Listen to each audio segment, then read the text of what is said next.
বাতান এলাকায় যারা শাহীন শাহনওয়াজের যে একটা 6 তলা বিল্ডিং এর 4 তলায় আমরা জানলাম এটা কিছু 6 তলা 6 নম্বর ফ্ল্যাট, ওইটা ওখানে হাবিবুল্লাহ বাহার ডিগ্রি কলেজের যে সাবেক উপাধ্যক্ষ জনাব সাইফুর রহমান ভূঁইয়া, ওনার এজ হবে 49 বা 50, তো উনি খুন হয়েছেন।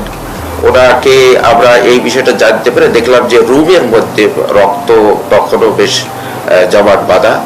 আমরা ওখান থেকে আমাদের রক্তমাখা ছুরি, আমাদের টিম রয়েছে, আমাদের সাব ইন্সপেক্টর, ওসি সকলে ওই আমাদের যে বিছানার বেডশিট এগুলো আমরা জব্দ করেছি, জব্দ করে থানায় নিয়ে গিয়েছি। থানায় নিয়ে গিয়ে আমরা এই বিষয়ে এই মামলার রহস্য উদ্ঘাটনের জন্য আমরা একটা টিম ওয়ার্ক করে আমি সহ আমাদের এডিশনাল এসপি, এডিসি, আমাদের 2জন এসি, আমাদের অফিসার ইনচার্জ উত্তরখান থানা, তদন্ত এবং সব অন্যান্য সাব ইন্সপেক্টর বৃন্দ মিলে আমরা বসে এই বিষয়ে রহস্য উদ্ঘাটন দ্রুত যাতে এটা ডিটেক্ট করা যায়, তো করার জন্য আমরা সারা রাত ধরে এখানে সিডিআর অ্যানালিসিস করে এবং সিসিটিভি ওই এলাকায় আছে কিনা এগুলো দেখে, এবং যারা সাইফুর রহমানের তখনও তিনি জীবিত ছিলেন, তো তখন তাকে যারা হসপিটাল নিয়ে গিয়েছে তাদেরকে জিজ্ঞাসাবাদ করে, স্থানীয় লোকদের জিজ্ঞাসা করে আমরা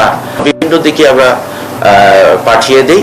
আমাদের বিভিন্ন ডাইমেনশন আমরা গ্রহণ করি যে এইগুলোর মধ্যেই আমাদের এই ঘটনা হয়তো ডিটেক্ট হবে। তো আমরা এক পর্যায়ে সফল হই, আমরা জানতে পারি, আমরা একটা টিমের মধ্যে আমরা জানতে পারি যে আমরা 2জনকে আমরা গ্রেপ্তার করি ফরিদপুর থেকে। ফরিদপুর থেকে 2জনকে, স্বামী স্ত্রী 2জনকে গ্রেপ্তার করে আমরা নিয়ে আসার পরে আমরা জিজ্ঞাসাবাদ করে আমরা জানতে পারি যে এদের 2জনের একজনের নাম হচ্ছে নাজেম, তার স্ত্রীর নাম হচ্ছে রূপা।